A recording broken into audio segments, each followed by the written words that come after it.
What up, Black and Blue fan? Welcome to the Black and Blue Review, where we break down the good, the bad, and the ugly of police interaction videos to give you a better understanding what cops do or what they should be doing out there on the streets. My name is Dale, and I'm an actual police officer out here in California with over 25 years experience in the business. I'm joined today, like I am on every Black and Blue Review, by a non-law enforcement member of the community to help us break down today's video. So help me welcome to the Black and Blue Review, my dude, Mario. What's going on, brother? How you doing? Good. Thanks for inviting me. Absolutely. How you feeling on this glorious San Francisco 49ers Sunday? Pulling for the Niners and hoping we get a good Super Bowl at these teams. Yes. And the Ravens and the Chiefs are playing right now. I'm pulling for the Ravens to save us from the Taylor Swift Bowl. But hey, whatever. Well, whoever comes from the AFC side has got something to deal with on my Niners, but that's neither here nor there. That's not why you're here today. You were here to help me break down today's video. I got on there that you are a private investigator. Real quick, tell everybody a little bit about what sort of things you investigate. Well, I'm the owner of the investigation firm of C&M. It's a limited liability corporation. Our investigation firm is based here in Riverside County, California, and we primarily investigate allegations of workplace injuries, which are injuries that arise out of the employment or during the course of the employment. But I've been doing investigations for 20 years. That's included traffic accident liability investigations for the Los Angeles County MTA, criminal defense investigations, also through education. My bachelor's degree is in criminal justice, and I have a Master of Legal Studies degree from the Pepperdine Caruso School of Law. All right, that's what's up. So you're a pretty professional and intelligent and well-rounded human being. You haven't had any time in the law enforcement profession, correct? No. Okay. All right. Good. So this will be a layman's perspective from you, and help me break down today's video. I'll show you a video and give me your perspective and what you think. And today's video comes to us from Clark County, Nevada, where an officer confronts teens at a school disturbance. So I'll show you this video and let me know what you think. Here we go.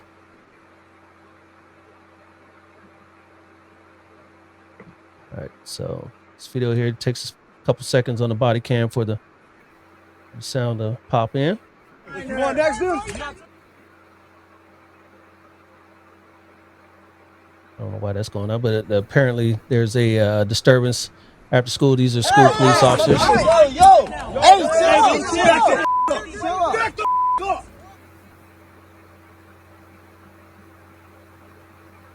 Okay, so that's all you got. I know everything here is social media based nowadays, and this is coming from one of the kids' cell phones, right?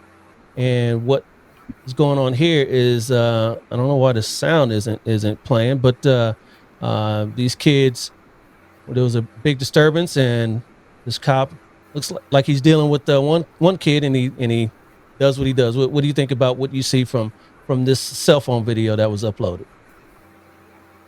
Yeah, I didn't. I was so focused on the guy being walked to the car, I didn't even notice the second kid until he got grabbed and thrown. So I don't know if he was initially a part of all this. Again, this is just first viewing of this. Yeah.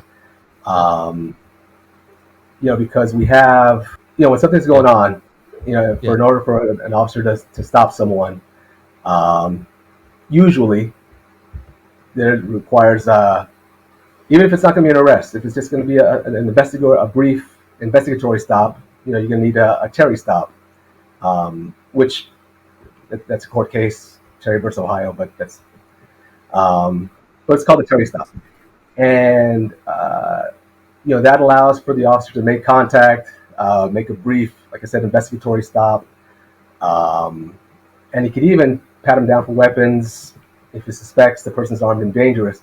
Now, in this case, there's already action taking place. Obviously, there's a kid being taken in. So now, if looks like a big melee, Yeah. that's going on. So cops everywhere now. Keep in mind, and I don't know if this changes your perspective any. These are all teenagers. This is like after school. You remember the fights after school. Everyone everyone follows. Everyone walks behind this big fight, and these are all school cops. So this isn't Las Vegas PD, City PD. These are all school police officers. So does that change your perspective in it? Uh, well, yes and no. No, because again, the officers have a duty to, you know, secure the area, um, bring everything, I guess, back down to non-chaotic levels. Yep. Um, and but the fact that they're teens, I'm just thinking there's more adrenaline, more testosterone from these young guys that they're just willing to just pop off and act a fool even more than an adult male would maybe. No doubt, no doubt. This next video, and this is the first video I showed you was from someone at the scene on their cell phone. The second video here will give you another perspective. This is a body cam video of one of the officers. So let's check this one out. Coming out with 4 south side of Durango football field.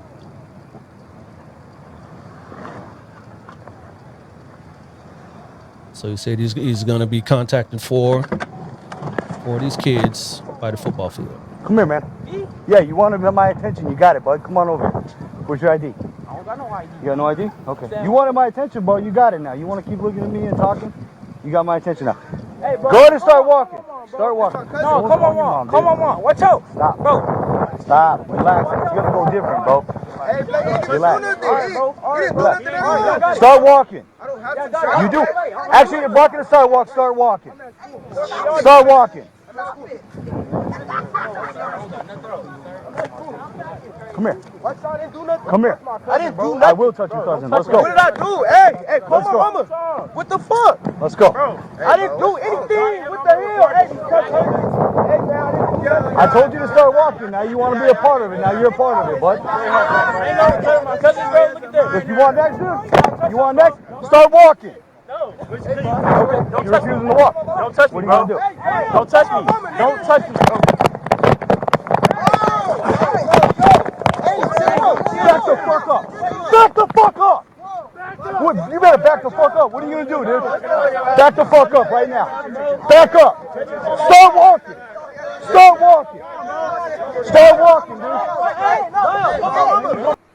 All right, so let me pause it right there. And so, based on what you've seen and heard now, what is your perspective? Again, it goes back to whether or not this is a valid stop.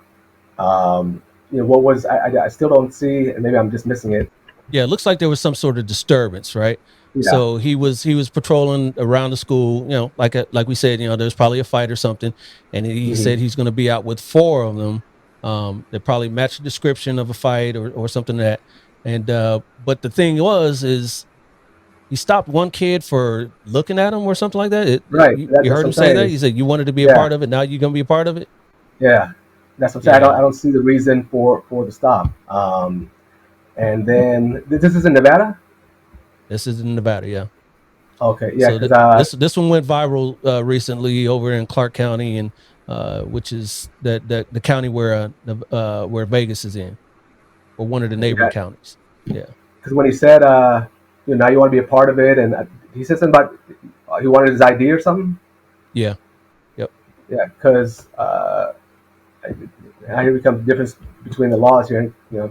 I know in California, if you're gonna, there is no stop and identify law, meaning that you don't have to. If it's just a regular stop and you're not under arrest, an officer has the right to ask you for your identification, but a person doesn't have to give it.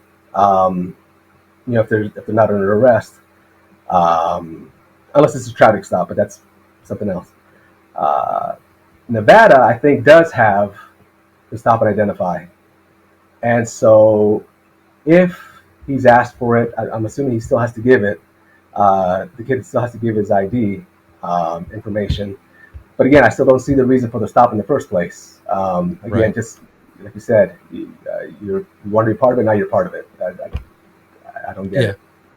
Yeah, I mean, you know, it happens. It does happen. You know, when you're trying to clear out a situation, like we were talking about earlier, from this chaotic situation, you want to secure this scene, and you want everybody to get out of the area. And some people want to be looky loos and not get out of the area and start impeding investigations. Yeah, okay. Now we're talking. I don't know if I saw that. I don't know if I saw to that level. Yeah, neither do I. And again, I always try to break it down because it's easy to get emotional. When you watch these clips, when you see these snippets, and everyone wants to take a side, like, oh, the officer did this, or the subject of the arrest did that. It's their fault. It's their fault. Without taking in all the information. And in this one, so when I try to break it down, it's always, well, what does the law say? And again, if we go back to a Terry stop and what's permissible, what kind of contact can a government agent do to Joe Public? And what does Joe Public? What's his responsibility or her responsibility in either cooperating or not giving information? And then we get to state laws or whatever. But Right.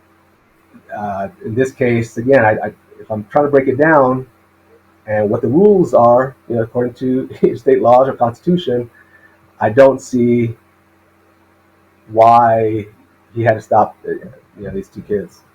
Yeah, yeah. And then the treatment of that, say that second one was thrown down to the ground, and seemed to me, just because he wouldn't walk or because he had a cell phone. I mean, yeah, that seemed a little much. Yeah, there's always a question I get asked sometimes from people is, if it's an unlawful arrest, can you resist? And I guess, long story short, if it is an unlawful arrest, a person does have a right to resist the arrest.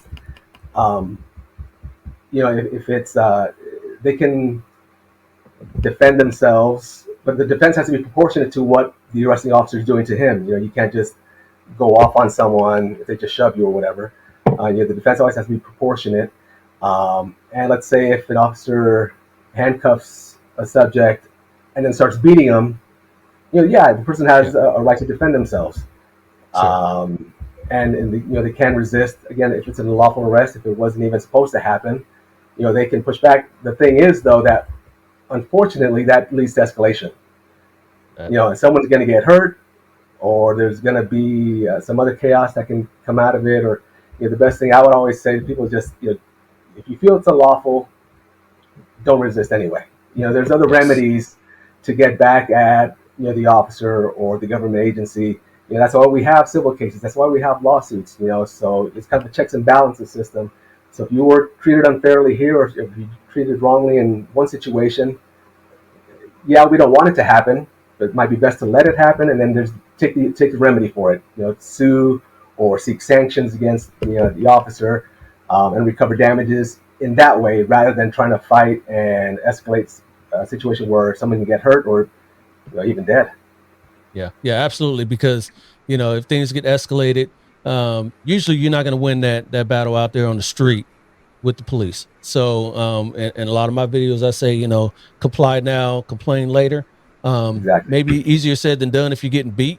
I mean, unlawful, for no reason at all. You just, you're handcuffed and then you start getting beat.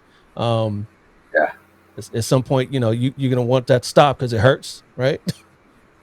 And if it's not hurting, then you want to probably get away, maybe run or what have you. Yeah. If you got a knee on your neck and you can't breathe, I mean. Yeah. So you can't necessarily complain later if you're dead or if you're in a comatose state. I understand that, but generally speaking, you probably just want to comply with the officer, because these out of pocket uses of force cases are few and far between. I know the media likes to say they happen 500 times a day, every day, but they don't. So just comply and take your remedies elsewhere. Yeah. So in this case is exactly that. I mean, there's a couple of things, like we said. One, the stop. Maybe it shouldn't have happened. I don't think it should have.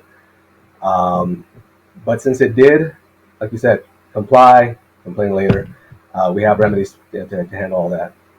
Yeah, and it's easier, like we said earlier. A lot of testosterone. You know, they're kids.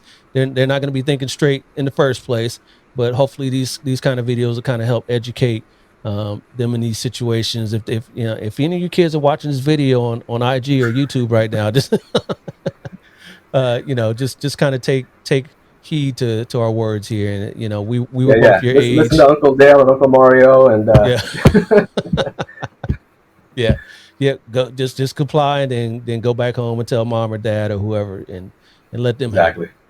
No doubt. Right. Exactly. All right, brother. Yeah, man. Hey, I appreciate your perspective and your experience and expertise on this, and to help us kind of through this, man.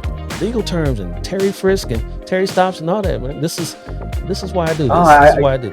I geek out on this stuff, man. That's what I went to school for. I'm a legal nerd. Absolutely, yeah. I went to the academy. You went to actual law school, and we met somewhere in the middle. Hey, man, I appreciate you. Enjoy your Sunday, and hey, let's go Niners. Let's do this. Go Niners. Thanks again, man. I appreciate you, and thanks for what you do out there in the community. Be safe. Thanks. Appreciate it.